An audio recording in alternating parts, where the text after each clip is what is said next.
और चलिए बढ़ते हैं आगे, एक और बड़ी खबर की बात करेंगे। तो बिजली गुल मामले में बड़ा झटका लगा है। नीट के रिजल्ट पर अब हाईकोर्ट ने रोक लगा दी है, तो सुनवाई तक परीक्षा परिणाम घोषित न करने के निर्देश दिए गए हैं। इंदौर खंडपीठ ने परीक्षा को लेकर यह अंतरिम फैसला सुना दिया है। एनटीए की परीक्षा के दौरान परीक्षा हॉल की बत्ती गुल हो गई थी और बिजली न होने के चलते 11 सेंटर्स के बच्चों का पेपर खराब हुआ था और अब ये बड़ा फैसला हाईकोर्ट की तरफ से लिया गया है। और ज्यादा जानकारी लेंगे, हमारे सहयोगी अतुल लगातार हमारे साथ बने हुए हैं। अतुल, जिस तरीके से हाईकोर्ट ने जो निर्देश दिए हैं, क्या इसे बच्चों के हित में माना जाए या मुश्किलें अब बढ़ सकती हैं?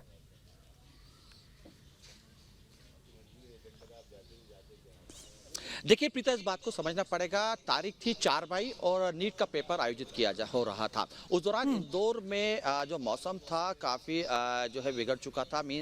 लगातार हवाओं के दौर चल रहे थे, हवा काफ़ी तेज़ रफ्तार में चल रही थी, बारिश इंदौर के अंदर हो रही थी और उसी दिन नीट का पेपर आयोजित किया जा रहा था। उस दौरान इंदौर के लगभग 11 ऐसे सेंटर थे कि जिसमें बिजली जा चुकी थी और जो विद्यार्थी नीट के पेपर दे रहे थे काफ़ी परेशान हो चुके थे, क्योंकि बिजली नहीं थी और पेपर काफ़ी महत्वपूर्ण था। ऐसे में तमाम अधिकांश जो स्टूडेंट्स हैं उसमें कई स्टूडेंट्स ने हाई कोर्ट का रुख किया और उसके बाद इंदौर हाई कोर्ट ने इस बात का एनटीए से सवाल पूछा कि ये इस बात को लेके क्या व्यवस्था की गई थी, अगर मौसम खराब होगा और लाइट जाती है तो क्या व्यवस्था की गई थी, इसकी जानकारी जो है मांगी गई है। हालांकि लेकिन जब तक हाई कोर्ट ने परिणाम पर रोक लगा दिए, यानी कि नीट 2025 के परिणाम, जब तक हाई कोर्ट के अंदर पूरा प्रकरण चल रहा है, जब तक नीट के एग्जाम के परिणाम सामने निकल के नहीं आएंगे। देखिए, इसको दोनों तरफ से समझना होगा। खास बात यह है क्योंकि इंदौर में जिस तरीके से बच्चों ने पेपर दिए, कई बच्चों का भविष्य नीट के ऊपर टिका हुआ है, साल भर की मेहनत रहती है और नीट के पेपर हम जानते हैं कि कितना